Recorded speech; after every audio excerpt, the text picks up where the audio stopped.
Bueno, buenas tardes a todos, a todas. Bueno, continuamos con nuestro ciclo.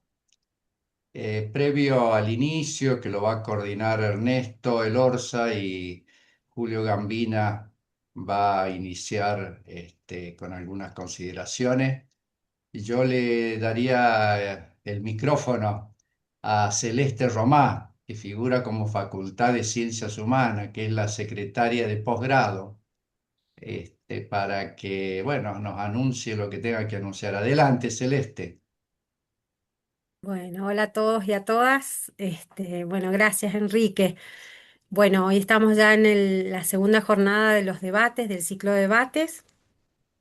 Y bueno, solamente anunciar que hoy se aprobó en la instancia de la universidad el curso de posgrado que ya habíamos avisado en el primer debate, que se denomina Crisis de Desarrollo Capitalista en el Mundo y Nuestra América. Ya vamos a empezar a difundir el curso, ya lo van a ver y les va a llegar las noticias y los pormenores del curso. Bueno, tiene como responsables al doctor Julio Gambina y al doctor Enrique Lorza. Están como docentes colaboradores, los conferencistas que vamos a ir teniendo en los otros encuentros de los debates, que son de Brasil, de Bolivia, también de acá de nuestra casa, de la Facultad de Ciencias Humanas. Está como coordinadora Bambina Stigna. Y bueno, las fechas son del 24 de agosto al 28 de septiembre. Van a ser, la cursada va a ser a partir de las 19 horas y es gratuito. Eso es muy importante. Así que bueno, ya vamos a estar difundiendo a partir de mañana por distintas vías y bueno, ya ahí van a tener noticias del curso de posgrado. Gracias, Celeste. Profesor Gambina, adelante. Bueno, muchas gracias Enrique, muchas gracias Celeste. Y yo quiero destacar, sobre todo para los que están participando, esto que Celeste informó de la gratuidad.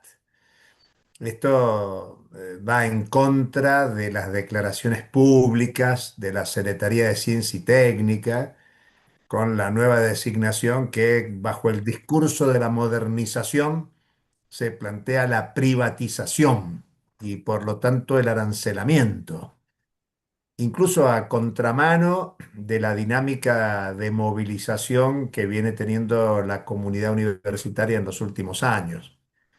Cuando digo los últimos años, en rigor no solo hay que quedarse en el gobierno actual, sino que hay un proceso de lucha de lo que fue el sindicalismo docente universitario, articulando crecientemente con el sindicalismo de los trabajadores administrativos de las universidades y por supuesto con el conjunto de la comunidad universitaria, especialmente el movimiento estudiantil.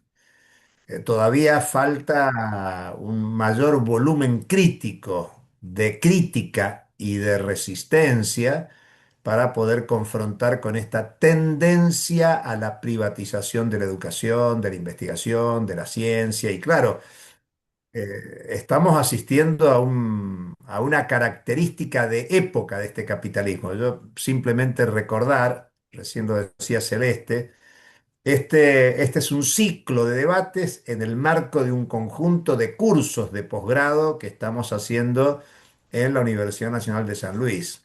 Y los ciclos de charlas, este es el segundo, tienen como nombre Debates en el capitalismo actual, una mirada desde nuestra América.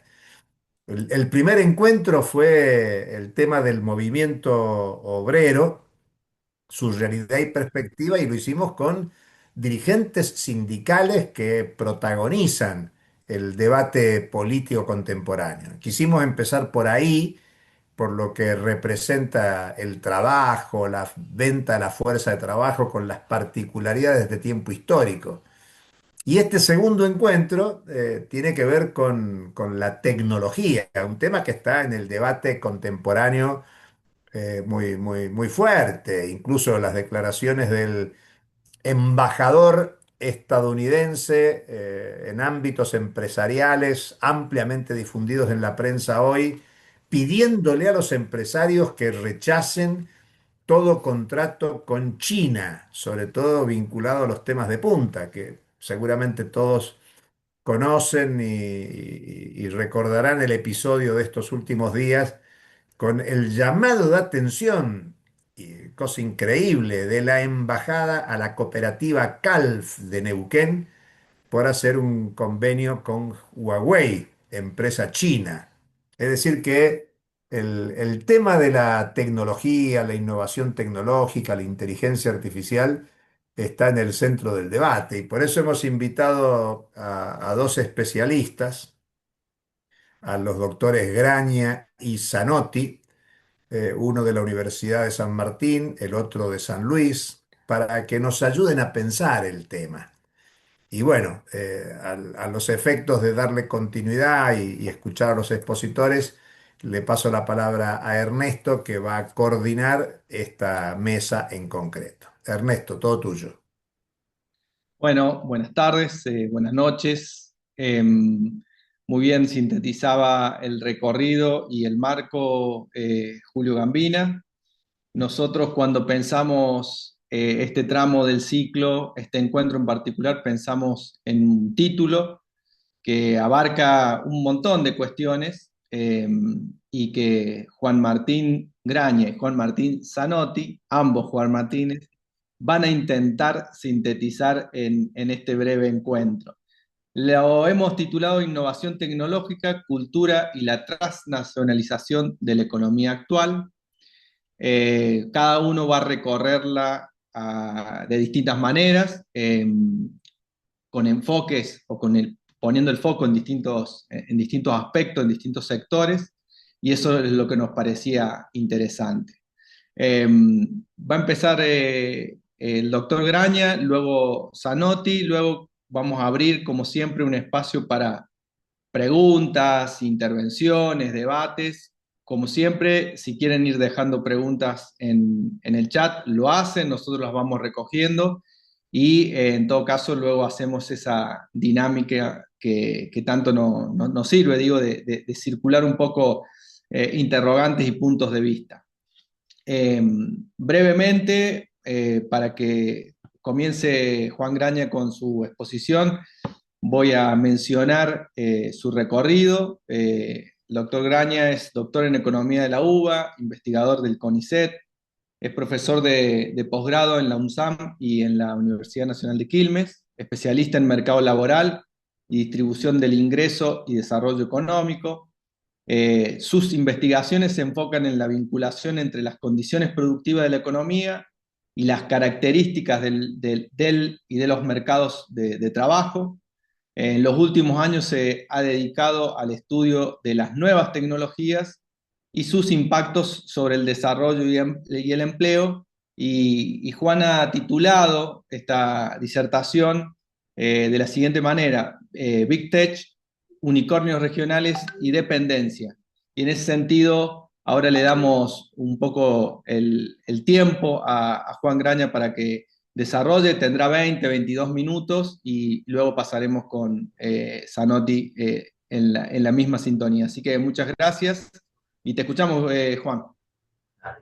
Muchas gracias, Ernesto, Julio, Enrique, por la invitación, por el espacio. Está difícil en Buenos Aires, hace frío hoy, así que mejor estar acá adentro compartiendo con ustedes estos temas que a uno, por suerte, lo apasionan. Entonces, como decía Ernesto, hice una presentación, espero bastante acotada, como para que tengamos tiempo después para hablar. Estos temas están muy de moda, hay muchas cosas para discutir y quizás mi foco es algo puntual y después en las preguntas nos vamos para otro lado.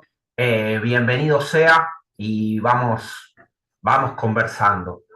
¿Se ve bien? Arranco nomás. Vamos. Bien.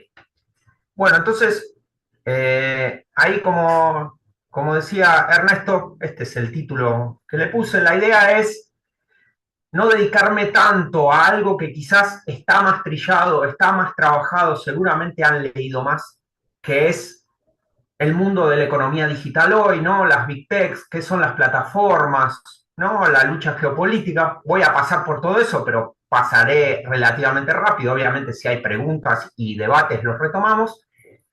Y poner el foco un poco más en lo que yo estuve trabajando en los últimos años, que es el rol de la economía digital en las periferias. ¿Cuál es el rol que están cumpliendo y hasta qué punto las teorías que venimos desarrollando en América Latina, particularmente la teoría de la dependencia, permite captar mejor que otras? Me refiero a otras como avances como en términos de nuevo colonialismo o tecnofeudalismo. ¿Por qué esta forma de entrar desde la teoría de dependencia refleja mejor y nos da mejores herramientas para pensar el mundo en el que tenemos y qué hacer hacia adelante en términos de este mundo de la economía digital y sus empresas? Entonces voy a ir muy rápido con algunas tendencias actuales que dan el marco en el que estamos dando la discusión, dedicarme un poquito a las plataformas, a las big tech, a la lucha geopolítica y después meterme en la idea de estos unicornios, entre comillas, regionales y cómo pensar su rol, ¿no? Entonces, muy rápidamente, si uno agarra el mundo, y esto es un gran debate y quizás está bueno charlarlo después, uno podría, vamos a aprender todo así, ustedes lo van leyendo tranquilo, uno podría pensar que hay una etapa del capitalismo que obviamente se abre alrededor de la crisis de la década del 70 y se consolida en los 80, posterior al estado de bienestar y el Fordismo, que es esta etapa neoliberal del capitalismo, ¿no? Que sufre varias transformaciones, aparece la nueva división internacional del trabajo, ¿no? Que ya no es la clásica, donde había países industriales y países proveedores de materias primas, sino que se deslocaliza el trabajo simple manufacturero, principalmente al este de Asia, se complejizan los países que eran industriales y el resto del planeta continúa con sus vinculaciones más cercanas a las materias primas. Y en ese proceso, a lo largo de la consolidación de ese proceso, van pasando muchas de estas cosas que les pongo en la filmina, ¿no? Son todas cosas conocidas, pero está bien pararse sobre eso para tener una idea del mundo en el que estamos hablando hoy en los 2020, ¿no? Tenemos un crecimiento del peso de las ganancias en el valor agregado, ¿no? Esta idea de la distribución funcional, cómo el mundo del trabajo ha ido perdiendo relevancia, cada vez menos parte del valor agregado se paga en salarios y más va a ganancias, ¿no? Esta idea de en los 70 las participaciones estaban entre el 50 y el 65% del producto y en todo el mundo han ido bajando. Ahora bien, este traspaso de valor de los trabajadores a las empresas no ha sido parejo, no ha sido equitativo, sino que es eminentemente la cúpula de las empresas más concentradas las que se están apropiando crecientemente del valor. Y lo que vemos dentro de esa cúpula de empresas es que no es cualquier tipo de empresa, sino esencialmente aquellas que están vinculadas a las nuevas tecnologías, ¿no? Los markups, ¿no? Los márgenes de ganancia son máximos en empresas que están vinculadas a esta última ola tecnológica. Y lo que vemos es que de dónde proviene esa valorización, bueno, esencialmente es esta palabreja que uno que se ha dedicado a las cuentas nacionales es complicada y para el público en general más, que es esto de los activos intangibles. Ya gran parte de la riqueza no es la infraestructura física, aunque es relevante, sino que son estos intangibles y el caso más típico hoy es el algoritmo, ¿no? ¿Cuál es el proceso o el activo principal que tiene Google? Es el motor de búsqueda de su explorador. Entonces, ¿eso es un activo? Claro que sí, pero es intangible, ¿no? Y ahí entonces empezamos a ver que hay una cierta radiografía muy compartida de quiénes son los ganadores, sobre todo de la última etapa en la que estamos viendo. Ahí abajo en el final les muestro, bueno, gran parte de la inversión en investigación y desarrollo empresarial proviene de solo 2.000 empresas. Ahí les pongo el 60% de las patentes en las 5 principales agencias de propiedad intelectual viene de 2.000 empresas. De todo el mundo, solo 2.000 empresas representan el 60% de las patentes. Y cuando vemos la procedencia sectorial de ese gasto en inversión, vemos que está muy concentrada. Salud, automotriz y las tecnologías de la información. Entonces, lo que vemos es que en este proceso donde estamos todos de acuerdo que hay un proceso de creciente desigualdad, de creciente concentración de la riqueza en ganancias, pero ese proceso es una escalera de los trabajadores a las empresas y de las empresas a la cúpula de esas empresas que son las que más innovan, que más patentan y que están sectorialmente muy definidas en términos de salud, en términos de automotriz, en términos de tecnologías de la información. Y lo que vemos es, aparece algo que ya todos sabemos, pero que hay que volver, que hay un conjunto de tecnologías que no es solo la inteligencia artificial, pero la inteligencia artificial es el último eslabón de esta cadena de tecnologías que arranca con las telecomunicaciones en la década del 60 y 70, que incluye otras y que está basada esencialmente en datos, ¿no?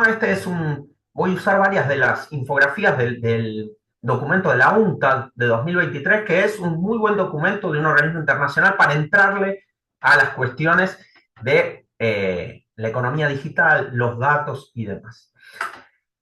Y acá aparece algo central que muchas veces es difícil de explicar o en general en la prensa no está del todo bien trabajado, que es esta idea de, bueno, ¿cómo se valorizan los datos? Todos sabemos que las empresas están todo el tiempo captando datos, que en muchos casos se lo damos gratuitamente, pero ¿cómo es que valorizan ese dato? ¿Cómo es que obtienen ganancias de esos datos? Y entonces este informe de la UNCTAD muy claramente lo muestra, y paso rápido, cualquier cosa volvemos, ¿no? Del lado izquierdo, del lado celeste, habla del proceso respecto al mismo dato, ¿no? Que lo coleccionan, que lo almacenan, que lo analizan y lo transforman, y acá es la clave, en inteligencia digital, ¿no? Hay un algoritmo que procesa datos infinitos y termina dando instrucciones a la empresa sobre cuál es el próximo negocio, cuáles son los intereses, cómo hacer marketing, y al lado derecho tenemos varias de esas formas de monetización de los datos, ¿no?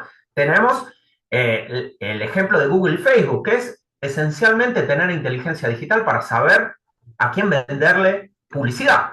Tan sencillo como eso. Ahora, después hay otros, ¿no? Como las plataformas de e-commerce, que puede ser logística 4.0 en el sentido de enviar bienes antes de que sean comprados, ya sabiendo y estimando cuál es el perfil de la demanda por época del año, ¿sí? Por si hace calor, si hace frío, si vienen feriados. También aparece este proceso de servitificación de la economía. Esto es que empresas que siempre produjeron bienes dejan de producir bienes y los alquilan, ¿no? Ahí está citado el caso de Rolls-Royce, que lo que hace es, antes fabricaba turbinas de aviones, y como los datos empiezan a ser importantes, si vende la turbina, deja de poder tener datos. Entonces pasa a alquilar la turbina. Y como las turbinas siguen siendo de ellos, está lleno de sensores, obtienen la información y saben cuándo hacer mantenimiento predictivo. Entonces lo que vemos es que no solo se crean sectores, se crean modelos de negocios en base a datos, sino que también modifican otros, y entonces es tan importante el dato que inclusive cambia esquemas de negocios históricos de empresas muy constituidas. Y ni que hablar el último renglón, que es el que nos vamos a meter ahora, que es el tema de los servicios de la nube, la capacidad de procesamiento y los algoritmos de manera general, ¿no? Ahí hacemos doble clic y nos metemos en lo que conocemos, las grandes empresas, ¿no? Las Big Tech, estas grandes empresas, no solo de Estados Unidos y China, situadas otra vez en un proceso de concentración mundial que ya no es ni siquiera Estados Unidos la sede de la acumulación de capital, sino es San Francisco, donde hay 4 o 5 de estas empresas y el resto de Estados Unidos está en muchos casos muy fuera del proceso de acumulación de capital, y eso lo vemos en los grandes problemas laborales, sociales que ha tenido Estados Unidos en los últimos años, ¿no? Acá aparece cosas nuevas. ¿Cosas nuevas en qué sentido? Bueno, ya lo sabemos, lo repito, paso rápido, cualquier cosa lo retomamos, que es, che, estos sectores tienen características particulares que aceleran las tendencias a la concentración que podemos ver en todos los sectores desde la década del 70, ¿no? Aparecen estos conceptos de economía a escala y alcance, ¿no? Que siempre es mejor concentrar todo en una plataforma, ¿no? Hay efectos de red, todo. La idea es que no haya una Internet abierta, sino que toda la Internet se dé al interior de la plataforma, justamente para poder juntar más datos, y aparecen estas dinámicas del winner takes all, la idea de que el ganador se lleva todo, ¿no? Lo cual uno piensa en sectores dominantes, importantes, de etapas previas del capitalismo, esto no pasaba. Siempre había un límite a la economía de escala, siempre había posibilidad de hacer ingeniería reversa de los conocimientos, siempre había la posibilidad de competir por diferenciación de productos. Bueno, Cuando nos metemos en la economía digital, eso no es tan así. Y eso explica por qué todos los procesos de concentración que vimos ocurrir desde los 70 para acá se muestran mucho más exacerbados en el sector, ¿no? Muy rápidamente, un ejemplo es este proceso de, bueno, ¿qué poder de mercado tiene Google en términos de los buscadores? Bueno, quedó un poco viejo porque nunca volví a encontrar esta filmina tan linda, pero en 2021 Google tenía el 90% de las búsquedas. Un nivel de concentración brutal. Y aparece, si uno empieza a hilar lo que les vengo diciendo, es que es un sector muy particular. ¿Por qué? Porque tengo esta dinámica del winner takes all, porque tengo activos intangibles, porque tengo activos tangibles detrás, como son los cables oceánicos, porque tengo los data centers. Entonces estas grandes empresas empiezan a concentrar un conjunto de cosas que hace que su posición dominante no sea contestable por otras. Entonces no solo es que se concentran rápido, sino que por las características propias de la tecnología, y esencialmente acá aparece algo clave, que es que el algoritmo, los activos intangibles son esencialmente cajas negras. Hoy por hoy la competencia no se da por patentes. Google no va y patenta su algoritmo de búsqueda. ¿Por qué? Porque sería blanquear su principal ventaja competitiva, y además porque nadie le exige. Va tan rápido y tan lejos Google, que inclusive si nos regalaran el algoritmo de búsqueda, nosotros no podríamos competir. Entonces, más allá de la propiedad intelectual, más allá de la escala, la masividad de los fondos que tienen para competir, para invertir, para comprar competidores, hay una diferencia tan grande que se hace muy complicado romper estas posiciones monopólicas, lo cual en otros momentos del capitalismo ha pasado. Ahora, en este proceso de concentración es súper importante dos procesos en los que me quiero concentrar y abrir la segunda parte de lo que quiero decir, que es, en este proceso de concentración tenemos dos grandes ganadores de la economía digital. Obviamente Estados Unidos y su contraparte China. Esto ya de por sí es algo nuevo, un país que no es, permítanme la frase, del primer mundo, pero sí tiene supremacía técnica en un conjunto de las tecnologías de punta. Esto no ha pasado a esta escala en ninguna otra etapa de capital. O sea, tenemos un país que ha pasado de ser un país que producía manufacturas simples en la década del 90, accede al OMC y 20 años después está liderando casi todas las tecnologías que son la base del paradigma tecnológico actual. Y tenemos solo dos jugadores. La segunda, llamativo y que abre muchas preguntas que hay que hacerse, es el rol absolutamente marginal, periférico y subsidiario de Europa. Europa está completamente borrada en cualquier discusión de la economía digital. Y los europeos lo saben, si uno lee el informe Draghi es, nos pasaron por arriba. ¿Qué hacemos? Y ahí, después al final voy a retomar el tema de la regulación y ahí uno entiende por qué Europa hace lo que hace y no hace lo mismo que Estados Unidos y China. Pero el otro llamativo, y es donde quiero hacer doble clic hoy, es, che, está bien, la vanguardia es Estados Unidos y China, perfecto.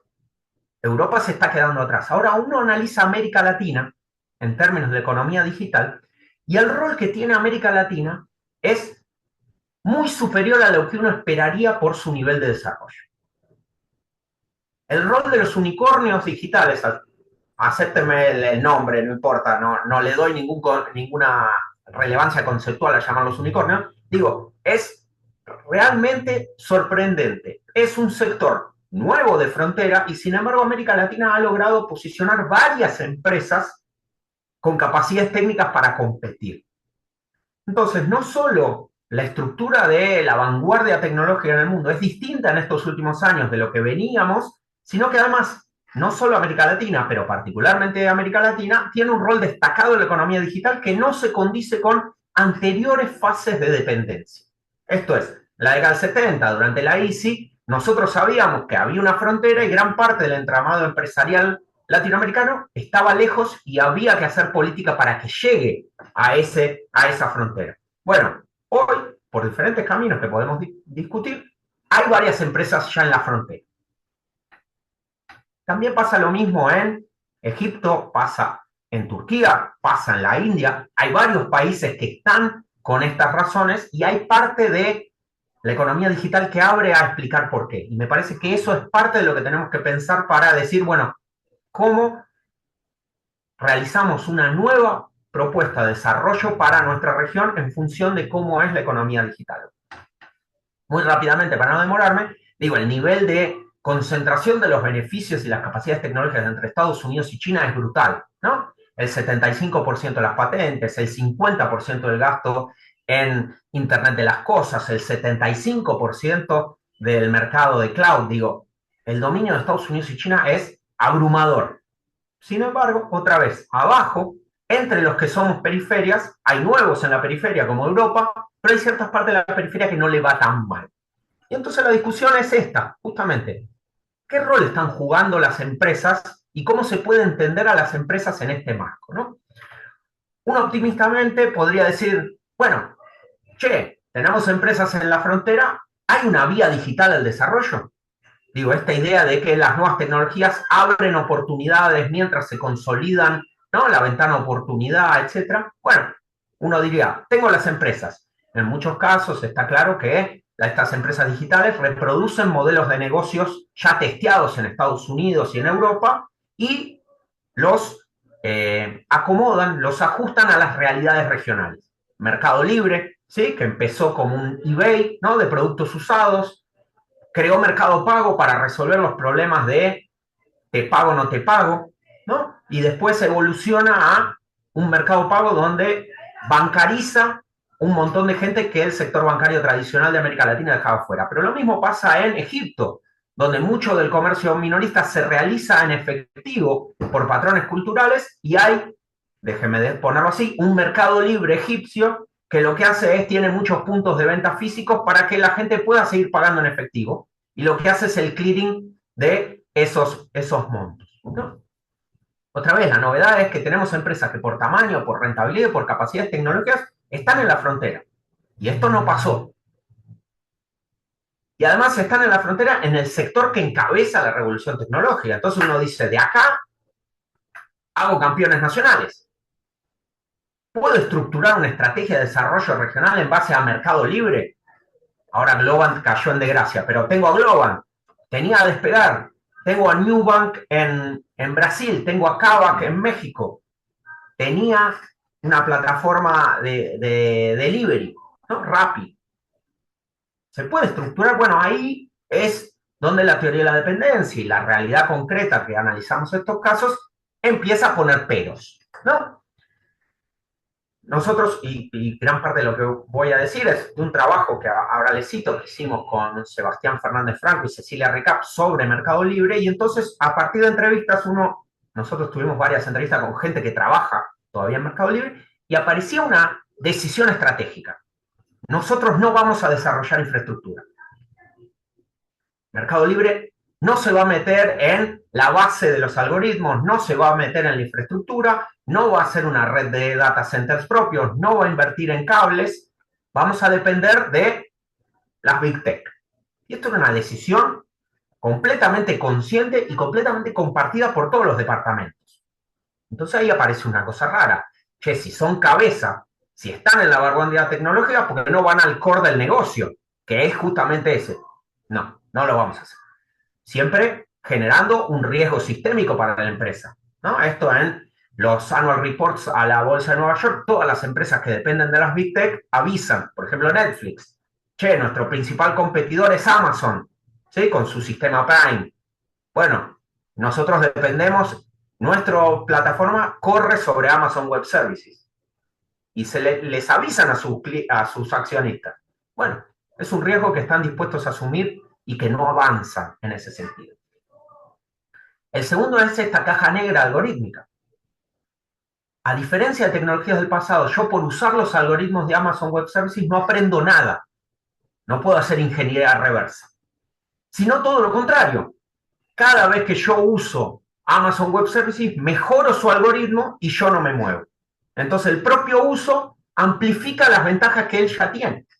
Y esto lo vimos en un montón de la literatura. Nosotros hicimos un trabajo también con Siemens, la empresa alemana, y ellos también te decían, entrevistas con los gerentes de ingeniería, en un momento los necesitamos porque no podíamos resolver ciertas cosas, y ahora en más, no podemos escaparnos.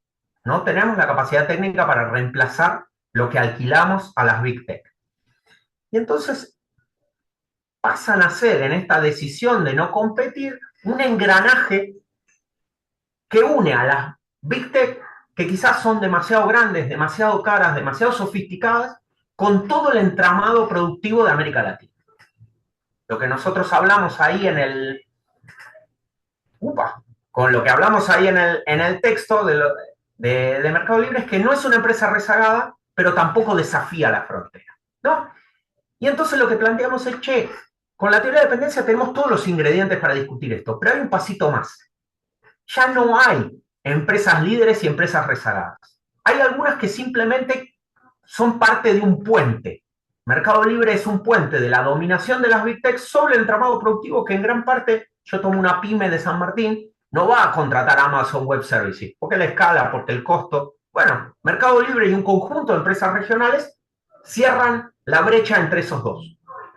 Y son parte de un engranaje que les sirve para la Big Tech dominar. Mercado Libre no compite ni le compite a Amazon y las Big Tech funcionan como una rueda general. Acá usamos el concepto de idea de poder de un autor que se llama Dobbs, que es esta jerarquía enlazada. A Mercado Libre no le resulta económicamente racional competirle a Amazon. Ocupa su lugar. Y a Amazon tampoco le conviene sacarse encima a Mercado Libre, porque implicaría invertir, etcétera. Compite en Brasil, compite en México, ya está. Ahí estamos. Entonces los dos cumplen un rol y Mercado Libre cumple una posición intermedia entre ambos y todo funciona como parte de un mismo eslabón de circulación de valor hacia afuera. Ahora, ¿por qué digo que es teoría de la dependencia? Y bueno, porque cuando analizamos cuál es el rol de Mercado Libre al interior de la Argentina, vemos exactamente lo que vimos siempre.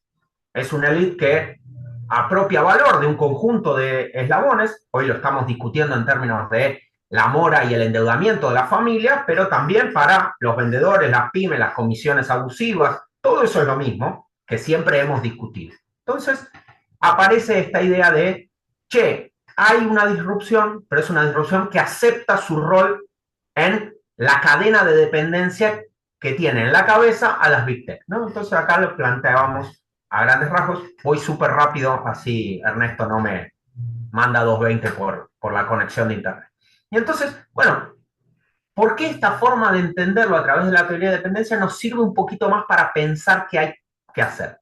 El primero, para mí la clave, el concepto para pensar qué hacer es esta idea de el digital stack, la pila digital, que es una traducción horrible, pero esta idea de pensarlo como está en este grafiquito que se lo robé a la Unión Europea, la idea de gran parte del poder infraestructural que tienen las Big Tech es porque controlan, si no todo, cada una de estos capas de la pila digital. Bueno, pensemos una política integral de desarrollo donde empecemos a disputarle uno por uno, ¿no? Y entonces acá muy rápido tengo los chips, difícil, está lejos, pero bueno, tengo dispositivos de Internet de las cosas, tengo nube, tengo software, tengo algoritmos. ¿Se puede empezar a pensar en cada una de estas? ¿Y cómo avanzar? Bueno, ojo, sí, pero no pensemos que políticas aisladas te van a permitir recuperar soberanía e independizar. La propuesta tiene que ser integral. Pueden ser pasos, pero tiene que ser integral. Y entonces aparecen cosas que aparecen siempre. Bueno, ¿necesitamos una regulación de privacidad todos? ¡Claro! Ahora, ¿quién va a estar en cabeza de esa privacidad de datos? ¿Las Big Tech o organismos internacionales o públicos? ¿Regulamos los contenidos? Sí. Ok. Hagamos que los menores no usen redes sociales. Pero eso es una política que va a mejorar cómo viven los pibes. No te va a sacar de la dependencia. ¿No? Hay que disolver estas empresas. Ya termino. Bueno, hay veces que no es suficiente, no es fácil. Bueno, pensemos en la pila digital. Separemos Amazon Web Services de Amazon, como el marketplace. Tenemos empresas. Digo, acá hay un conjunto de estrategias y podemos ir entrándole a cada una de estas cosas, pero, otra vez, si son los problemas que la teoría de dependencia nos ha dicho siempre, no hay soluciones nacionales, menos en este momento, ¿no? Y entonces hay varios de los países regionales que están haciendo partes de esto. Bueno, ¿cómo nos sumamos a eso? ¿Cómo disputamos políticas concretas hoy que van en el sentido contrario, como el RIGI, el Super RIGI? Está el ejemplo, y con esto cierro, de Starlink, ¿no? Esta idea de que Starlink nos va a donar conectividad a escuelas rurales, pero después le vas a tener que pagar. Pero tenemos ARSAT, que gran parte de la pila digital, ARSAT tiene capacidades, tiene data center propio, tiene satélites propios y es el operador de la última milla de gran parte de la red nacional de fibra óptica. Bueno, ojo, me parece que hay, y con esto sí cierro, Ernesto, antes que me maten, me parece que hay una idea de que el dominio de las Big Tech es tan brutal que no se puede hacer nada más que negociar. Y yo creo que si descomponemos ese condicionamiento, que es real, en sus partes componentes, y encontramos qué tiene la región para disputar en cada uno de los lugares, me parece que sale una propuesta mucho más clara y mucho más ejecutable para recuperar soberanía digital en este momento, que es esencial para pensar los próximos 20, 30, 50 años para la región, porque así como estamos, honestamente, no se puede seguir. Cierro acá y retomamos con lo que ustedes quieran después en los comentarios. Gracias, Juan. No se preocupen, acá nadie va a salir a matar a nadie, no se preocupen. Y lo de los cartelitos es política de Julio Gambina, así que acá... Y están los culpables, ahí están. No sé cómo es en San Luis, quizás salen a cazar expositores que se pasan. Yo por la duda, ¿viste? No, en absoluto, y el comandante Julio ha instalado el tema de los cartelitos. Así que, bueno, nada, muy breve, muchas gracias Juan por el tiempo, por la exposición, la claridad, el tiempo también. A veces uno no cuenta en la cocina de ir conectándose con los que van a ser ponentes y escribirles y pedirles cosas. Ambos, tanto Zanotti como Graña, han sido personas que han contestado rápido, nos han mandado las cosas y la verdad que ha sido muy llevadero el poder organizar este encuentro. Y bueno, la exposición de Graña nos ha permitido darle un marco, un contexto más que interesante y que seguramente vamos a volver a retomar en los minutos posteriores, pero que nos sirven un poco para plantear el escenario de un campo que entendemos, y así lo venimos trabajando desde el grupo de pensamiento Pedro Paz, que es sumamente importante, que es el campo de la cultura, como un campo que además fija y disputa subjetividad o construcción de la subjetividad, y en ese sentido nosotros teníamos esta intención de poder vincular todo este marco de la economía digital y los procesos que se vienen dando con el desarrollo en paralelo de un campo en particular, que es el campo de la cultura, y dentro de ese campo de la cultura, que es muy amplio, todo lo que es el marco o el sector vinculado a las industrias culturales, que es justamente uno de los sectores que, insisto, más disputa, en todo caso, sentido común y construcción de subjetividad. Y en ese sentido, y en el hecho de poder luego debatir, pensar alternativas, nos parecía muy interesante la vinculación. Así es que hemos convocado a Juan Martín Zanotti, que es, bueno, un colega también de la casa, de acá de la Universidad Nacional de San Luis. Juan Martín Zanotti es licenciado, especialista y magíster en comunicación, es doctor en Ciencias Sociales de la UBA, es docente de la Universidad Nacional de San Luis y también de la Universidad Nacional de Córdoba. Él está también radicado en parte en Córdoba, ahora está allá en Córdoba. Ha sido becario doctoral y postdoctoral del CONICET. Actualmente es director de la especialización en comunicación política, que es una instancia de formación tanto de la Universidad Nacional de San Luis en conjunto con la Universidad Nacional de San Juan, e integra distintos equipos de investigación y forma parte del grupo de trabajo Claxo, Economía Política de la Información, la Comunicación y la Cultura. Juan Martín nos pasó un título que ahora va a desarrollar y tendrá su tiempo, un título que nos dice Monopolios digitales, plataformización y dependencia, tensiones en la producción cultural y afectaciones para el trabajo audiovisual, que es justamente el escenario que más desarrolla y trabaja Juan Martín Zanotti. Así que tu tiempo, Juan Martín, muchas gracias por estar acá con nosotros. Bueno, muchas gracias Ernesto. Espero que se me escuche muy bien. Tengo ahí el control del tiempo, pero los cartelitos, la forma analógica siempre nos trae otras cosas, ¿no? Eh, bueno, agradecer primero este espacio, esta oportunidad. La verdad que como dijo Ernesto, somos colegas, tenemos espacios que nos vinculan en la investigación, incluso en el posgrado, pero para mí, o sea, es un honor realmente, lo tengo que decir así. Bueno, estar con Juan, digamos, con la exposición y la solvencia de su exposición, digamos, la prepotencia de los datos, diría uno, ¿no? En todo lo que mostró, digamos, y mi participación o mi intervención va a ser más desde otro costado, como bien decía Ernesto, que cruza por ahí uno como docente, pero también anclado más en estos procesos o recorridos de la investigación en la economía política, con ciertas zonas que también son frontera, digo, para pensar también la tecnología desde el campo de la ciencia política o de la teoría política en algún punto. Y también pensar algunos procesos que hacen a la economía o al modo hoy del capitalismo desde abordajes que son más cruzados con la sociología, incluso, para pensar zonas de afectación, digamos, yo lo ponía en el título así, conmociones también hoy de nuestras relaciones sociales, nuestros trabajos frente a esta forma económica, ¿no? Del capitalismo, que cuando arriesgamos incluso palabras para definirlo, digamos, no nos ponemos automáticamente de acuerdo. Yo creo, y también abono a lo que traía el colega Juan Graña, de que hoy está muy potente esta posibilidad de pensar, porque él, bueno, junto a también Cecilia Ricá, por ahí yo tengo más esa referencia bibliográfica de la obra de Cecilia Ricap en su libro Teoría de la Dependencia Digital, pero digo, estábamos necesitando una forma de poder explicar o poder poner en otras coordenadas también esta novedad que trae esta época, digamos, sobre todo porque uno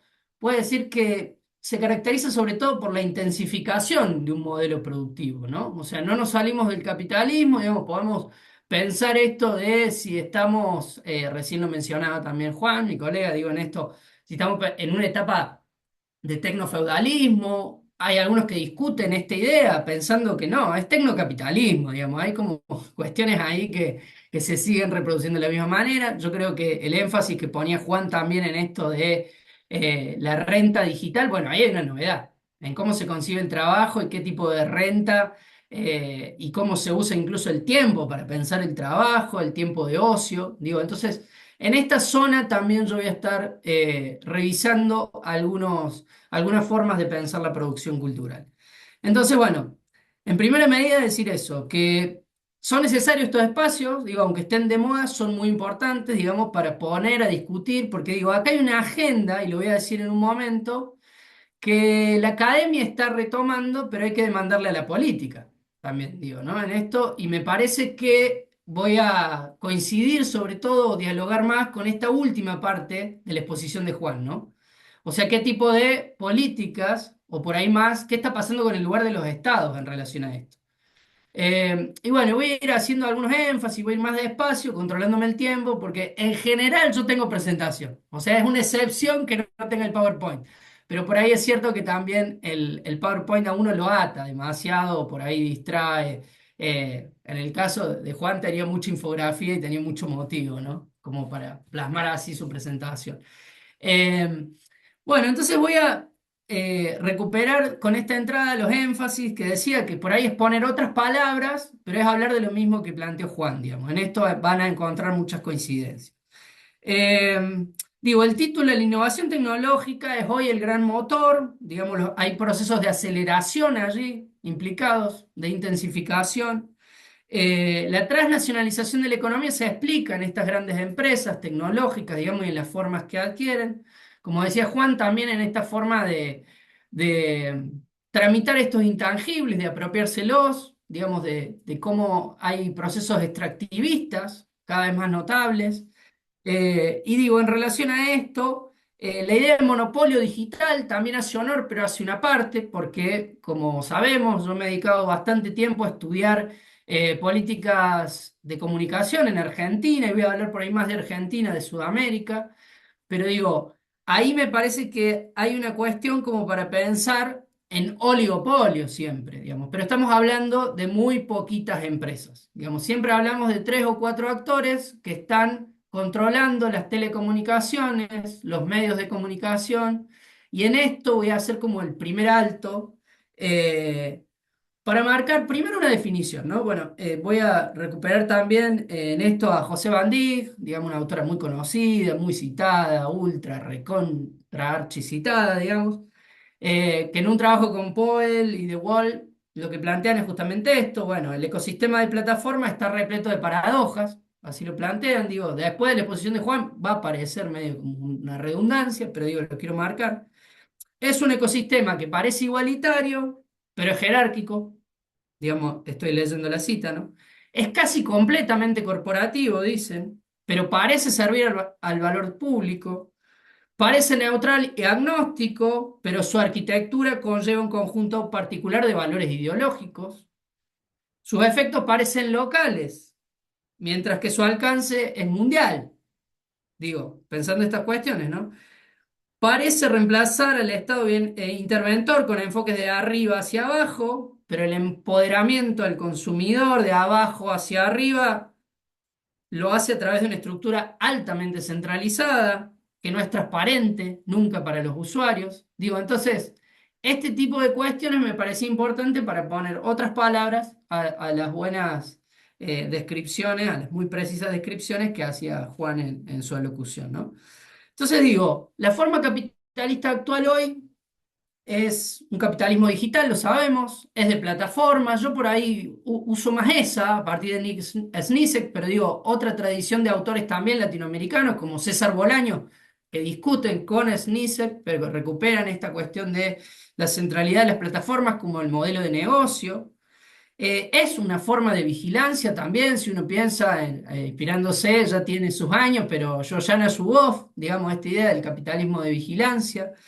Eh, es un capitalismo que también está desbocado. Digo, hay una cuestión ahí de, por ahí otro tipo de estudios o otro tipo de entradas. Dice, bueno, efectivamente, si estamos tan preocupados es porque hay algo sobregirado en este modelo, hay algo salido de cauce, digamos, más allá de que no es una línea evolutiva, digamos, hay cuestiones que nos llaman la atención y sobre todo pensar nuestro lugar frente a eso, ¿no? En el título decíamos entonces monopolios digitales, caracterizaba esto, decía también la idea de plataformización porque en ese sentido la plataformización como un proceso abierto y que se alimenta es más interesante que pensar en plataformas, digamos una cuestión que está en desarrollo y que también se va profundizando. Eh, y bueno, y desde este lado entonces pensar que las plataformas son las infraestructuras por excelencia, digamos, son mucho más que redes, digo, esto ya parece una obviedad, pero digo, eh, son infraestructuras críticas, estratégicas, digamos, y con este acento uno puede pensar que necesitamos más del Estado, ¿no? Necesitamos más de nosotros, pero necesitamos más del Estado. Entonces digo, frente a este despliegue de infraestructuras, servicios, eh, no podemos dejar de pensar que hay trayectorias que son históricas, en definitiva, ¿no? O sea, estamos volviendo a hablar procesos con otros nombres, pero que aluden a la privatización, a la liberalización y a la convergencia de sectores, digamos. Me interesaba esto también, tomándolo de Ernesto, para marcar que hoy un puñado de corporaciones, digamos, nos manejan los datos, los contenidos y todo tipo de flujos. Les Ahí pedimos está. que muteen. Si hay alguien que tiene desmuteado creo que es Rosita, ahí está, y ahí puede seguir, Juan. ¿Se cortó mucho? No, solo la última parte, ¿no? No, Saltó no, no, rápido. no. Bien. Bueno, pero entonces digo, entonces acá hay trayectorias históricas, decía, y hay un puñado de corporaciones que hoy se han hecho de todas las armas, pareciera, ¿no? Hay como una cuestión ahí de que vemos, y en esto los estudios que también puede recuperar también muy bien Juan, digo, vemos cómo las empresas, incluso que son ganadoras en la región, se montan sobre las otras, ¿no? Entonces digo, hay una cuestión ahí de extracción, de consecuencias materiales sobre los territorios y las personas, ¿no? Entonces digo, desde este lado hay una reestructuración productiva muy clara en la creación del valor que viene con la digitalización, la automatización, la datificación y todo lo que ya saben. En este escenario, ¿cuál es la primera advertencia que hay que hacer o el sobresalto que podemos tener? Bueno, la debilidad de las políticas públicas orientadas a las plataformas sobre todo y la economía digital. Pero a ver, yo esto quiero dialogarlo también con Juan. Digo, hay una participación marginal de Argentina, eh, como de la mayor parte de América Latina, en esos debates de soberanía digital. Juan marcaba también que Europa, ¿no? O sea, Europa se quedó atrás, imaginen nuestros estados, pero digo, hay, sobre todo me parece una fragmentación de esas iniciativas regulatorias y hay lo que, y esto lo cito, un compañero también de nuestro equipo de investigación que ha estado trabajando mucho en un intercambio con Brasil, que es Ezequiel Rivero, en un informe de 2025 del año pasado, él decía sobre las plataformas y los mercados digitales que lo que hay es respuestas reactivas, ¿no? O sea, hay respuestas reactivas que llegan después, que hay ventanas de oportunidad también coyunturales, pero una baja capacidad para avanzar en marcos más grandes, ¿no? Uno podría decir esto es lógico. Sin embargo, quiero marcar como el contrapunto de que alguna vez en nuestro país y en algunas partes de la región, si hubieron más iniciativas, por ejemplo, en lo que tiene que ver con legislaciones de medios de comunicación, digo, y es una zona, pero que está vinculada con la cuestión de cómo se comportan los ecosistemas audiovisuales, o incluso políticas más proactivas en torno a Internet y a las infraestructuras, ¿no? Y acá pienso la Red Federal de Fibra Óptica, por ejemplo, la REFEFO, digamos, ese montaje de la infraestructura, la televisión digital abierta, piensen esto, ¿no? O sea, una etapa de políticas de mucho recorrido. Pienso esto porque digo, entonces hay una idea de que hubo infraestructura montada, hubo un tiempo de políticas para la infraestructura, pero no hay marcos normativos más robustos y hoy estamos también en otro momento político, ¿no? Entonces digo, y no me quiero detener porque me voy a consumir todo el tiempo acá, después lo podemos retomar, pero entonces la excepción relativa sería Brasil, ¿no? Digo, ¿y regulando qué? Regulando con iniciativas en torno a qué, digo, a gobernanza de datos, a competencia de las plataformas, protección de usuarios, digo, pensando estas cosas, moderación de contenidos, después vemos cómo, pero estamos hablando de que han tenido iniciativas, incluso han salido a cruzar a plataformas o a grandes big techs, ¿no? En este último tiempo. Pero entonces esto, no es falta de recursos, América Latina no va a estar situada acá por un problema de falta de recursos, sino por también su inserción estratégica, ¿no? Y cómo se piensa en estos bienes públicos globales o estos comunes, ¿no? Eh, bueno, entonces, pero quiero llegar a esto para dialogar también con Juan, en el sentido de que tenemos un ecosistema digital crecientemente dependiente, con mucho margen, con escaso, digo, margen para autonomía y sobre todo para decidir o intervenir. Digamos, hay una cuestión ahí de, podríamos hablar de un capitalismo de plataformas más periférico en nuestro caso, conglomerados sí que son grandes, digamos, yo abono esta idea de conglomerados locales y globales, pero que están muy concentrados, digamos. Entonces, hay una presencia estatal muy desbalanceada, ¿no? Ni hablar hoy en relación a la orientación que tiene. Eh, y en relación a las discusiones que estamos sufriendo hoy, porque las sufrimos, digamos, en carne, estas cuestiones de la IA y demás, bueno, pensar eso, ¿no? O sea, cuando nos enfrentamos frente a debates como la IA, como una meta tecnología, para el cual necesitamos un pensamiento más que ético, un pensamiento sistémico, digo esto pensando en lo que plantean ya Flavia Costa y tantos otros, ahí tenemos como muchas dificultades. ¿Cómo proteger derechos entonces en estos entornos digitales, ¿no? La pregunta no está resuelta nunca. Hay una cuestión ahí de que necesitamos exigir más transparencia, menos opacidad, más responsabilidades, más competencia, protección de derechos, pero tenemos que ponernos a hacer la lista de qué vamos a salir a ordenar en este sentido. Y hay que empezar por algún lado. Yo en esto acuerdo con Juan. Eh, pero estamos en este tiempo de estos gigantes tecnológicos. Entonces, quiero llegar más para que no se me vaya todo el tiempo, digamos, a esta parte bueno, ¿qué pasa con la cultura entonces y la producción cultural en esto, ¿no? Bueno, en este escenario de grandes asimetrías entre proveedores de infraestructura, productores de contenido, intermediarios digitales que nos habilitan, usuarios, digamos. Hoy lo que vemos es que las plataformas también están manejando acceso, visibilidad, monetización y trabajo para la cultura, para el audiovisual, para la producción local, para la ficción. Digamos, entonces, en relación a esto, ¿no? Esto, hay datos por sector, por actividad cultural, está la información que hace siempre la Encuesta Nacional de Consumos Culturales, limitada, pero que es un insumo. Y entonces llegamos a esta idea de que la economía crítica de las plataformas tiene mucho para decir sobre esto, digamos. Las formas de contratación, las relaciones laborales, las remuneraciones, hoy están totalmente afectadas con las plataformas. Y voy a traer algunos resultados de una investigación sobre trabajo audiovisual entonces para marcarlo, ¿no? La investigación se llamó Digitalización y Plataformización del Trabajo, nuevas formas de valorización del trabajo y derechos laborales en Argentina. Aquí se analizaron muchos sectores. Transporte, trabajo doméstico, trabajo informático, docencia, toda una serie de trabajos con nodos en todo el país, en un gran proyecto Picto, y nosotros tuvimos el atrevimiento de meternos con el sector audiovisual, donde la relación con la plataforma también es diferente, no era tan intuitiva, no eran las mismas plataformas, no eran las de marketplace, digamos, esta no era para contratar solamente, sino que eran las plataformas que contratan, en definitiva, hoy, y se han vuelto contratantes. Digo, Netflix, Amazon, las grandes, en su representación en Argentina, se han metido cada vez más con el proceso creativo. Digo, y este es el énfasis que quiero poner acá sobre la mesa, ¿no?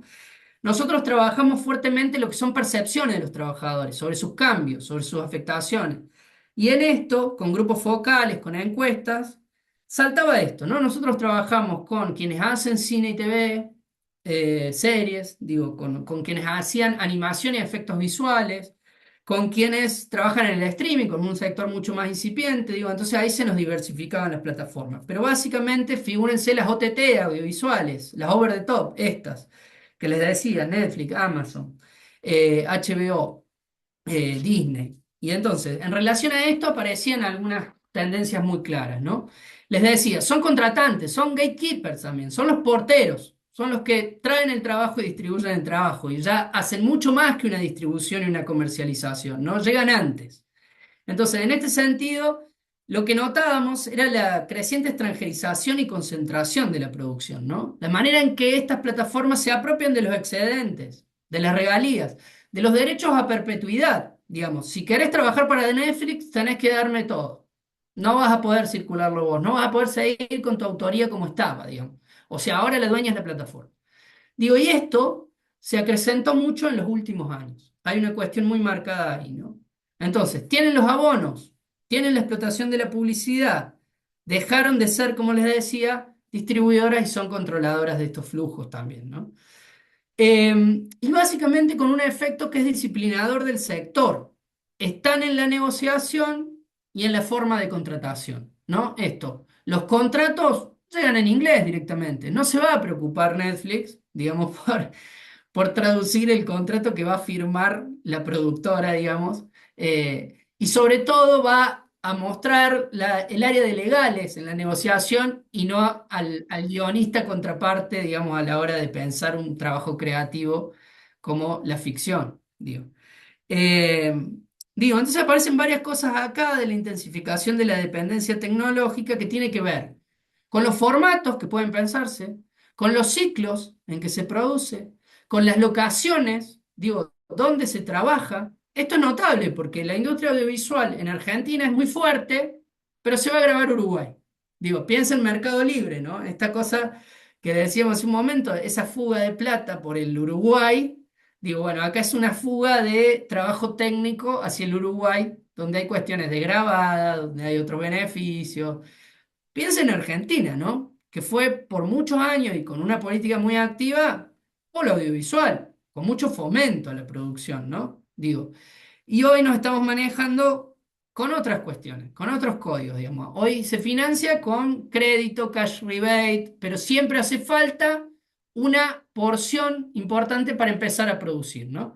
Digamos, en este sentido, lo que salía de los grupos focales es, no se puede pensar ya casi sin una plataforma, una producción, ¿no? O sea, de esas dimensiones, por lo menos. Ahí Ernesto no me marcó nada porque creo que me aprecia, pero ya debo estar ahí, ¿no? Ahí va, sigo entonces. Eh, Bien. bueno, en relación a esto, entonces, dependencia tecnológica, la programación algorítmica para la producción, ¿no? Digo, esto de que cada vez más la producción es un contenido digital. Y como un contenido digital también es indistinguible, es todo lo mismo. Digamos, antes nosotros podíamos distinguir sobre qué materialidad estaba cada cosa. Ahora es un código, todo es un código. Digamos, también en la forma de registrar, en la forma de distribuir. eh, Digo, y en función de esto, todo lo que implica el perfilamiento, la lectura de datos, la captura de la atención, la posibilidad de homogeneizar también gustos, perfiles, comportamientos futuros, porque el tiempo que vivimos es un mercado de la conducta futura, y esto ya lo han dicho muchos, digamos, hay una cuestión predictiva. Eh, y en relación entonces propiamente al trabajo cultural, audiovisual, digo, nosotros hacíamos mucho énfasis, y esto también tomado de Bolaño y del equipo de él, en la idea de la subsunción del trabajo, ¿no? Esto de que no sé en qué parte de la cadena tampoco me inserto. O sea, yo terciarizo a un punto, hago la animación y el efecto para una producción, que lo vuelvo a mandar y se borra también mi autoría o mi control del proceso creativo, ¿no? Hay una cuestión ahí de no sé ni en qué parte participé, o sea, porque las mismas empresas o los estudios grandes de Buenos Aires van pasando para productoras de todo el país, ¿no? El trabajo en un tono también de precarización, de múltiple empleo, de alta rotación, digo, porque esto se produce, alta rotación, disponibilidad, son trabajos calificados. Pensemos, los que están implicados en la producción audiovisual, hay estudios, eh, y se trabaja por proyectos, de una manera discontinuada, con incertidumbre, sin protección, digo. Hay entonces, le decía hace un momento, la alteración en esos tiempos, en las cadenas de valor, en la producción, distribución, exhibición, consumo. Hay diferimiento en el sentido de cuándo produzco y cuándo sale, lo va a definir la plataforma en definitiva. Hay una cuestión ahí también, entonces le decía, la pérdida de autonomía y cómo estamos insertos. Un desanclaje entre la producción y el consumo también. Bueno, y cerrando entonces, llegamos a la palabra de hoy, que siempre es la crisis, ¿no? Vivimos en una crisis perpetua. Entonces, ¿qué pasa con la industria nacional, digamos, ¿no? Bueno, hay suspensión de apoyos, hay de financiamiento. Eh, pero en este sentido de pensar posibilidades, también como traía Juan, bueno, hay zonas para preguntar, ¿no? ¿Por qué lo que tributan las plataformas no podría ir como fomento al cine? Digo, se ha avanzado en la cuestión del IVA, digamos, y el cobro de impuestos. Pero sin embargo, se sigue pensando que para fomentar el cine es el corte de boleto del cine, ¿no? Digo, hay una cuestión ahí, entonces también desfasada, de que el 10% del que va al cine, digamos, y valga esto, y las plataformas no se destina ahí. Lo que se consume en plataformas, o lo que yo puedo sacar de una empresa como esta, no vuelve a ese tipo de industria o actividad, ¿no? Entonces digo, como para que nos tomemos este ejemplo para ver qué es en definitiva lo que se puede pensar en relación a lo que traía al principio, de qué hacer, o este sobresalto que deberíamos tener, esta advertencia, de la debilidad de las políticas y los lugares del Estado. Una debilidad planificada, totalmente, pero que no se vuelve o no debería ser irreversible, digamos.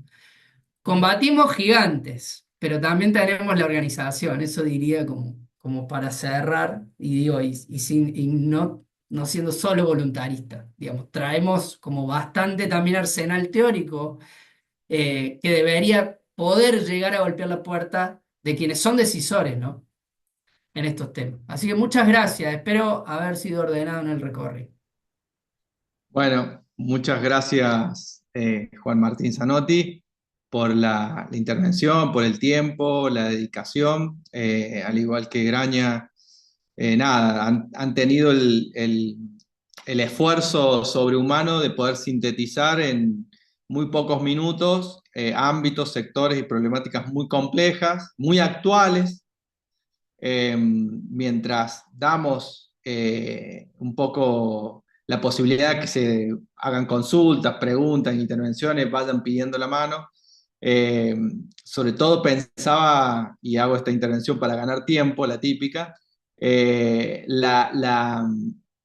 nivel de aceleración de toda la discusión que estamos teniendo traída tanto por Graña como por Zanotti.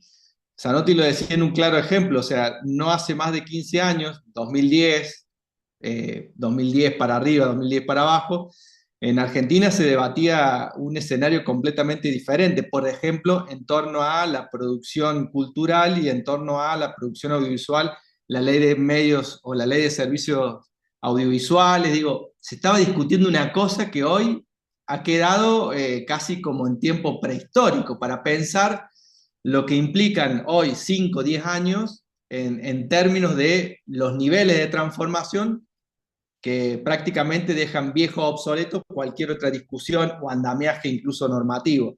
Ese nivel de complejidad han intentado ambos sintetizar. Yo le doy ahora la palabra a Julio, seguramente tenemos varias preguntas, así que vamos pidiendo la palabra y vamos haciendo las intervenciones que correspondan. Julio.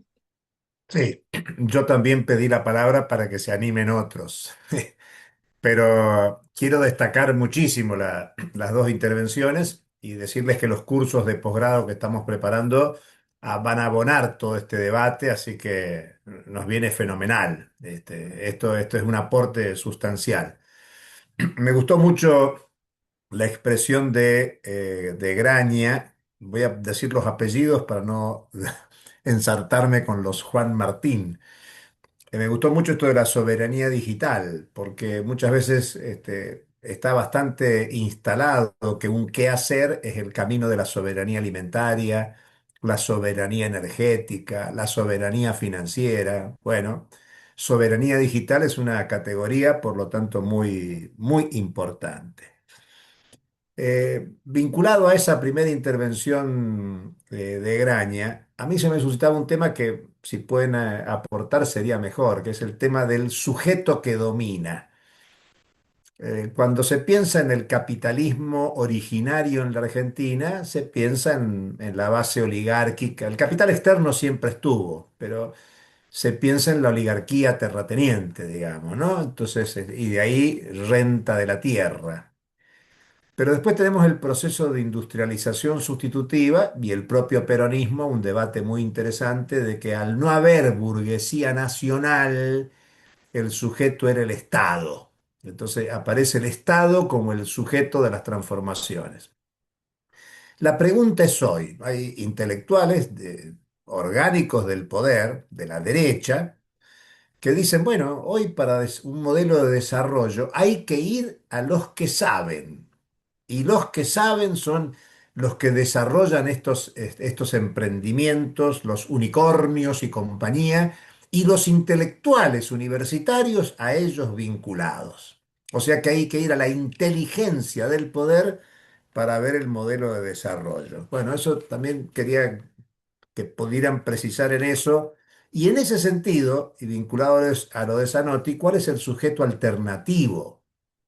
Porque tiraste una pregunta interesantísima, que es el debate con Varoufakis, ¿no? El tema del tecnofeudalismo o tecnocapitalismo, dijiste. Bueno, claro, hay toda una argumentación en Varoufakis que rompe una norma que viene de los clásicos y sobre todo con Marx, que es el tema del valor, la ley del valor, la teoría del valor. Tiene sus especificidades, la de Marx, por supuesto, pero estaba claro que en el capitalismo que conocíamos, la explotación de la fuerza de trabajo y el saqueo de los bienes comunes era la base de la riqueza, el padre y la madre de la riqueza. Bueno, hoy eso parece mucho más diluido y por lo tanto en un tiempo histórico, mirando hasta hace muy poquitos años, como dice Ernesto, hace 15 años, 20 años, el sujeto trabajador aparecía con mucha fuerza. Hoy esto aparece más diluido y por eso esto de la nube y toda la argumentación central de Varoufakis. Por eso me gustaría, sobre todo, si pueden desarrollar un poquito al respecto. Y una cuestión menor, muy menor, cuando Zanotti habló de la TV digital abierta, me acordé la bronca de los que veíamos los partidos por plataforma, que nos gritaban el gol los que tenían la TV abierta, incluso con 30 minutos de anticipación. O sea que aquellos que no pagaban y que tenían la TV digital abierta, tenían acceso más directo con toda la modernidad de las plataformas. No siempre lo moderno es lo efectivo, lo más adecuado, pero insisto, es solamente una cuestión de color. Así que por ahí viene mi reflexión. Un agregado, en el artículo de Milley, reivindicando a Adam Smith, llega a decir la burrada de que el único error de Smith fue la ley del valor, la teoría del valor. Y por eso yo le asigno tanta importancia a ese tema. Bueno, hasta ahí. Vamos a ir juntando, vamos a juntar consultas que es más fácil y después se distribuyen y hacen lo que pueden nuestros dos Juanes ahí. Eh, Levantó la mano Hugo Adrián, luego Enrique, después yo sumo alguna consulta. Hugo. Bueno, gracias Ernesto y bueno, gracias a los expositores. La verdad que un lujo, ¿no? Escucharlos. Muchas cosas, yo digo, aparecen. Yo voy a preguntar algo que tal vez parece obvio, pero a veces las cosas por ser obvias, no, uno no se las repregunta, ¿no? Y pasan desapercibidos. Que tiene que ver con la pandemia, ¿no? Con cuánto de la pandemia yo digo, ¿qué pasó con la pandemia en este mundo, ¿no? Porque sí, por ahí yo lo tengo como más claro en el mundo de los grandes laboratorios, ¿no? Yo digo, pero hubo dos mundos, que fue este de los datos, de las plataformas y demás, y el de las grandes empresas, ¿no? Farmacológicas y demás yo digo, tuvieron ahí una crecida exponencial y que se organizaron para un mundo o para pensar un mundo o un tipo de organización del mundo, que bueno, la pandemia pasó, pero evidentemente ese modo de pensar el mundo, de organizarlo, de controlarlo y demás, se quedó. Pero bueno, no sé, pregunto ahí como para abrir si pueden sumar eso. Gracias. Enrique. Bueno, muy bien, muy bueno a los Juanes, como le dicen. Mi consulta, así como muy breve, es, digamos, pensando en términos de la universidad y el sistema científico-tecnológico y saliéndonos un poquitito al hoy del drama que vivimos, pero imaginemos que las condiciones pueden cambiar, se pueden revertir los procesos y la universidad entra en un proceso clave, pensando estratégicamente en soluciones colectivas. Algunas puntas, ¿qué piensan ustedes cómo este tema que lo están abordando, cómo se tiene que posicionar la universidad? Porque yo creo que esto nos ayuda a comprender qué tan lejos están los actuales actores o no. Cuando digo actuales actores, estoy refiriendo a autoridades, miembros de los consejos superior, etcétera, como así también de cátedras estratégicas, ¿no? Bueno, hasta ahí algunas puntas si hay tiempo y si no, bueno, lo dejamos ahí. Gracias, muy bueno. Dejo dos preguntas más. Una del chat. Alfredo nos escribía hace unos instantes, no sé si lo han leído, si yo lo leo en voz alta. Dice, los vertiginosos cambios tecnológicos aplicados desde el interés de la burguesía inauguran una nueva fase del imperialismo. Viene la pregunta, ¿cómo enfrentarán los trabajadores esta nueva fase acompañada del fascismo, la expansión del sionismo y la pugna interimperialista? Esa es la pregunta. Y yo agrego alguna reflexión que nos puedan hacer tanto Graña como Zanotti en términos de cuán valioso hoy es el tiempo de ocio. O sea, el tiempo de ocio y el tiempo de trabajo hace 50 años tenía un valor determinado para el sistema capitalista. Hoy el sistema capitalista claramente aprovecha no solamente el tiempo de trabajo, sino fundamentalmente el tiempo de ocio en este marco que tanto describía Graña como Zanotti, en una economía datificada y en todo lo que implica el valor agregado del consumo y de la producción de esos datos de nosotros, consumiendo plataformas, comprando por internet, chateando, googleando, usando chat GPT, lo que sea. Digo, cuán valioso se ha vuelto hoy el tiempo de ocio, aunque parezca un sinsentido si uno lo pensaba años atrás en el capitalismo más antiguo. Bien, dejo esas dos inquietudes agregadas a las que han hecho Julio, Enrique y Hugo, y el que quiera luego levanta la mano y hacemos una ronda final. Ordénense como ustedes quieran. Esto es Voy yo, vamos. libertad absoluta. La libertad mediada por una plataforma, ojo, ¿no? No, pará. Y los cartelitos. No, lo que y el yugo del dueño, vos preguntabas, Julio, ahí está el sujeto. Ahí está. A ver, hay una cosa que uno de varias la pregunta, la de Julio, la de Alfredo en el chat, que para mí gran parte o lo que más me hace pelearme con esta idea del tecnofeudalismo, es que borra el sujeto revolucionario. No, digo, esto no estoy diciendo nada nuevo. Cualquiera que alguna vez se cruzó con los textos de Marx, ¿no? Nos enfrentábamos a que el problema de la clase trabajadora revolucionaria no era particularmente porque estaba muy cagada a palos. El esclavo estaba mucho más cagado a palos, pero eso no le daba una potencia revolucionaria, ¿no? Y entonces, si yo te digo que por una innovación tecnológica, por un proceso de concentración brutal de los activos y los ingresos, desaparece el trabajador, bueno, entonces decretaste el fin de la historia. Ya está. No hay sujeto revolucionario, no hay ningún conflicto, está bien, hay uno que tiene más plata que otro, pero el siervo de la gleba no tenía absolutamente ninguna potencia revolucionaria. Entonces, cuando avanzamos ahí y tomo ahí lo que dice Ernesto, digo, la disputa sigue siendo la misma.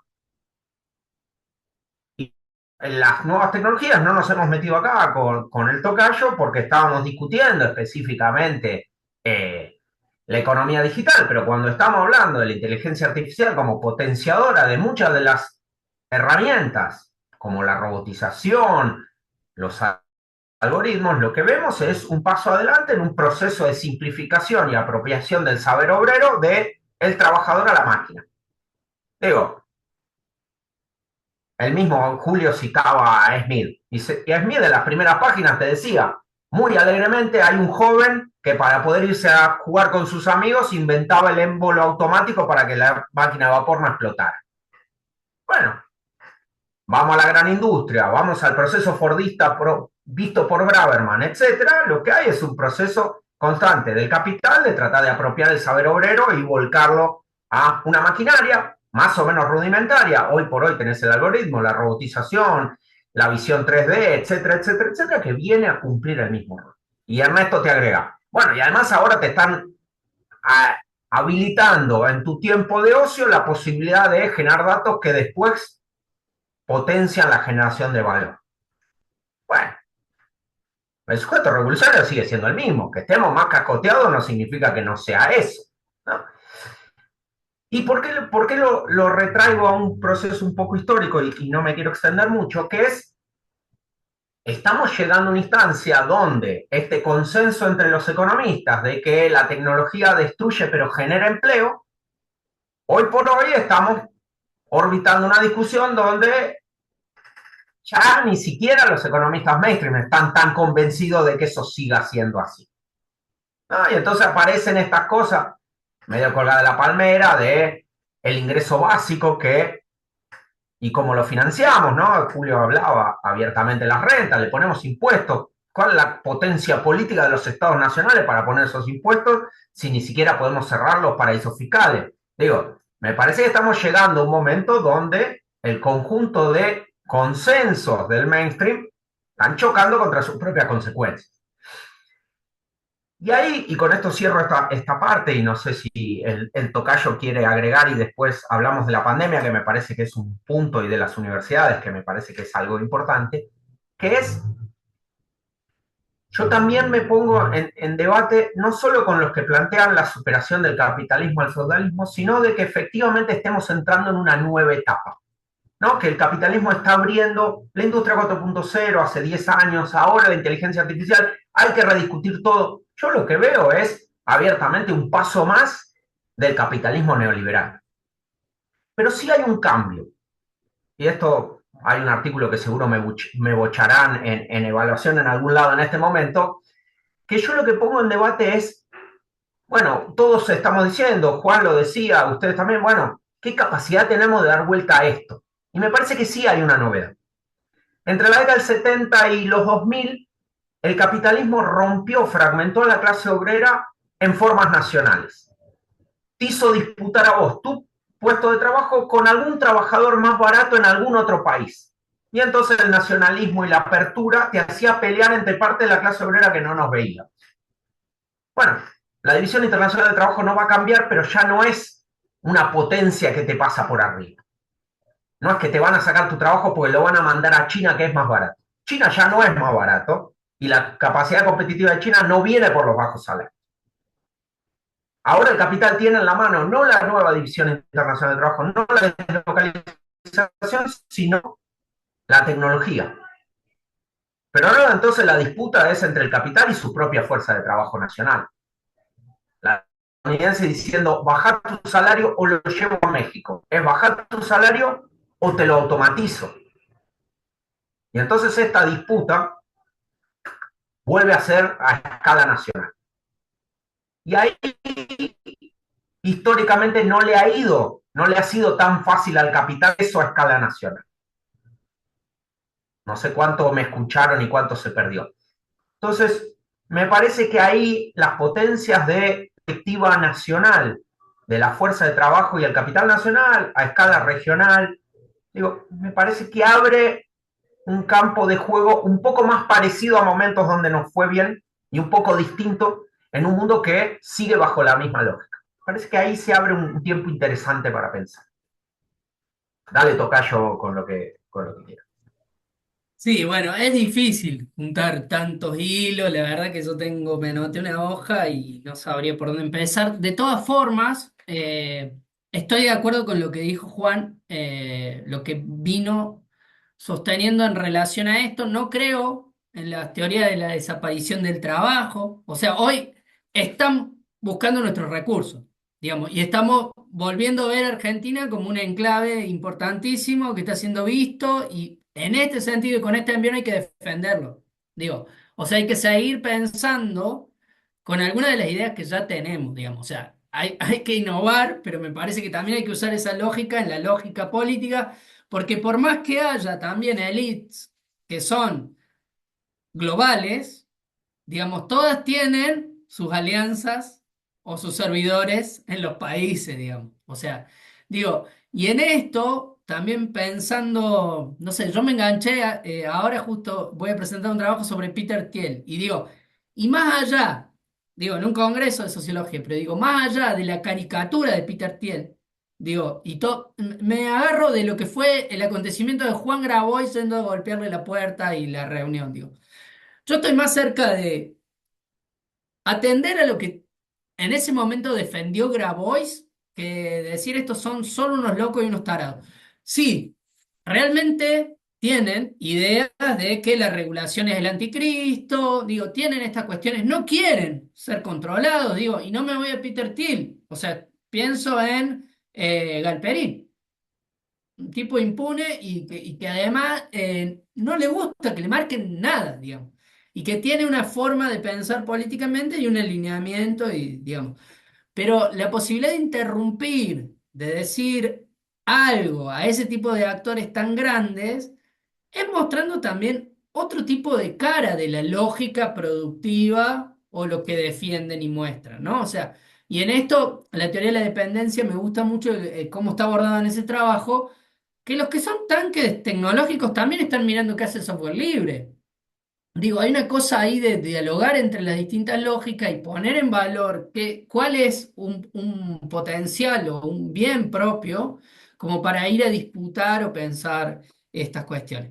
Y la identidad de trabajadores no creo que se pueda borrar tan fácil. Es difícil nosotros reconocernos y vernos trabajadores, a los jóvenes, a los precarizados en ese lugar de trabajadores. Pero me parece que hay que seguir trayéndolos para este lado, digamos, porque la diferencia es notable, digamos, entre estar de un lado y del otro, o entre lo que uno puede tener como experiencia o cotidianidad o la vida diaria de uno, ¿no? Entonces sí creo que está totalmente, yo quedé azorado con el tema de las apuestas en el mundial, el dinero digital, o sea, hay muchas cosas que efectivamente han cobrado una dimensión que es incontrolable, digamos. Yo creo que hay una cuestión ahí. Entonces, sí, el valor hoy está en muchos tiempos sociales, digamos. Creo que hay ahí, no acuerdo que uno viendo Netflix esté trabajando para la plataforma, digamos.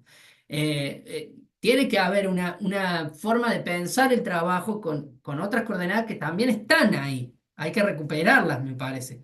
Eh, y después, bueno, he hecho muchas cosas, quizás también me he mezclado ahí, pero bueno, creo que eso, que hay que jugar a veces con las caricaturas, pero ver qué están dejando estas cosas como huellas, como marca y qué se puede retomar de eso, ¿no? Y cuál es nuestro potencial también como país, como economía, como región. Tenemos un socio que estamos desperdiciando, digamos, eso, bueno. Entonces, pero ahí la política también. Hay una cuestión ahí, digo. Eh, y en relación a la pandemia, fue el gran acelerador la pandemia, digamos. O sea, hay una cuestión ahí de. Y en esto adhiero a lo que plantea Flavio Costa, de que fue un accidente normal. O sea, era el riesgo de esta época. Es lo que hacemos con el mundo, la pandemia.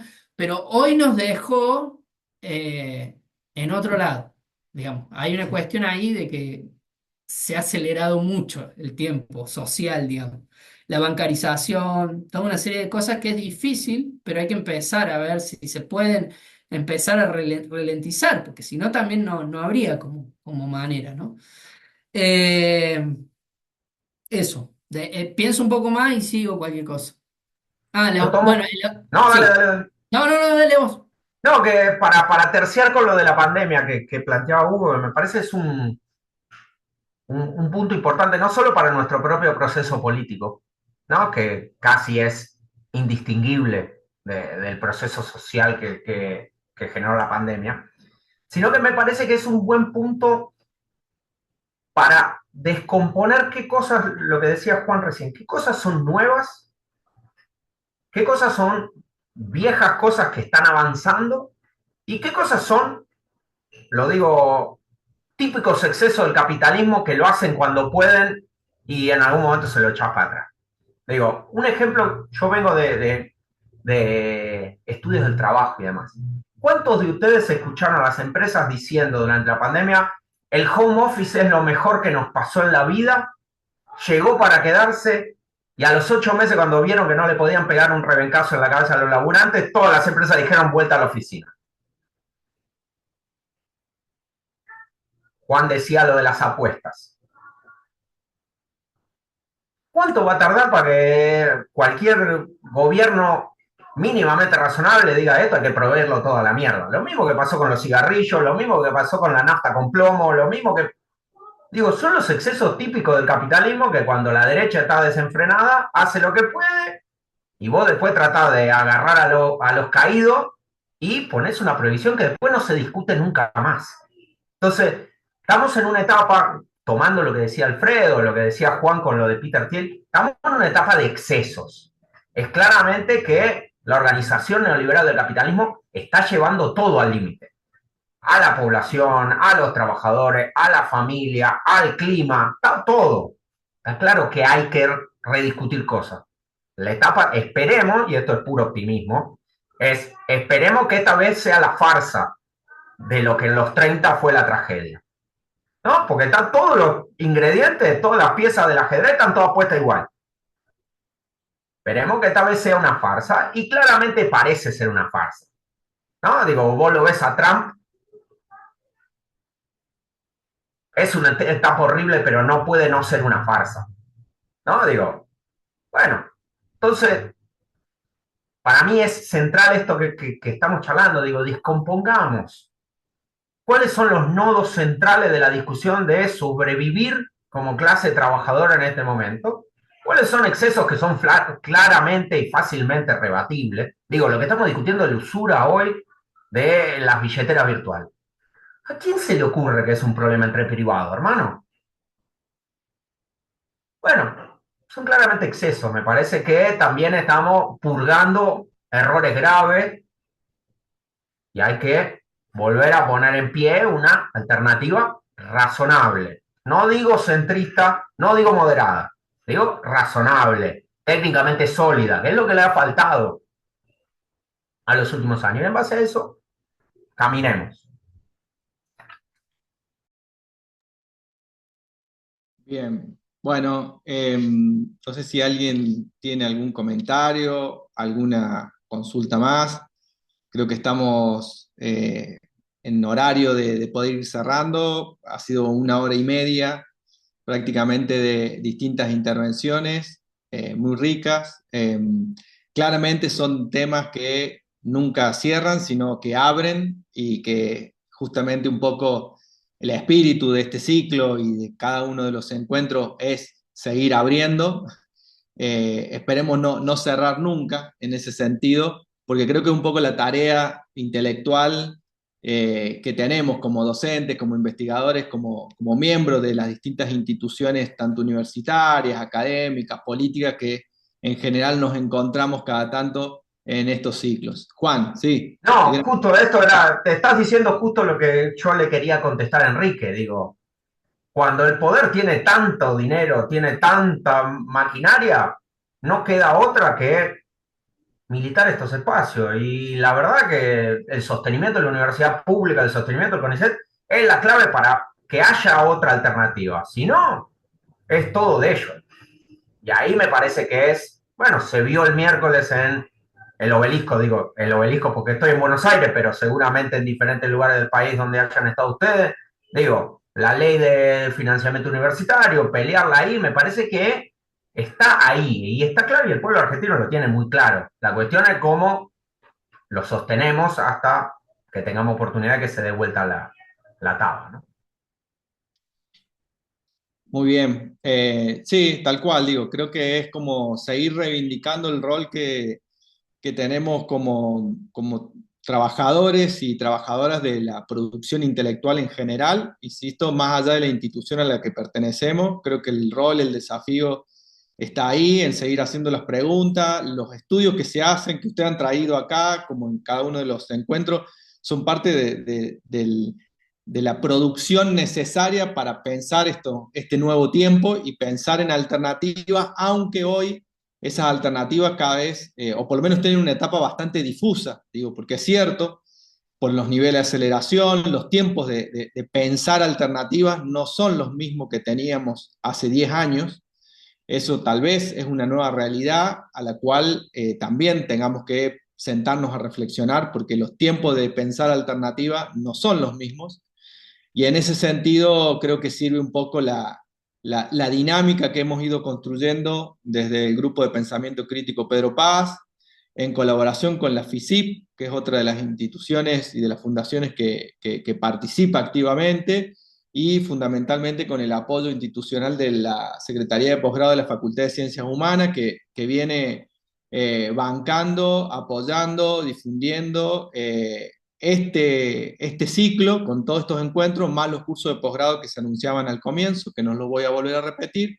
Y como aviso parroquial, para ir cerrando, ya tenemos fecha del próximo encuentro de este ciclo, que claramente están todos y todas invitados. Un encuentro que tiene el título de Desigualdad y Políticas Públicas entre la pobreza y la lucha de clases. Este encuentro va a ser el 28 de agosto a las 17 horas de Argentina. Está coordinado por Emilio Cebeso, que es docente de la Facultad de Ciencias Humanas y miembro también del grupo Pensamiento Crítico Pero Paz. Y vamos a contar con la participación de Alberto Bonet y Juliana Huergo como panelistas, como presentadores de alguna manera y articuladores de esta discusión que vamos a tener el 28, así que los esperamos a todos y a todas, agradecidos por el tiempo que se han quedado conectados, seguramente nos volveremos a encontrar y serán discusiones, dudas, preguntas que nos han quedado pendientes de este ciclo que las podremos retomar en algún otro encuentro. Así que muchas gracias a todas y a todos por su atención. Nos despedimos hasta el 28. Gracias por la Hasta escucha. luego. Gracias Adiós. a Un los abrazo para jóvenes. todos. Hasta luego. Gracias, Hasta Gracias, luego. Zanotti. Un abrazo.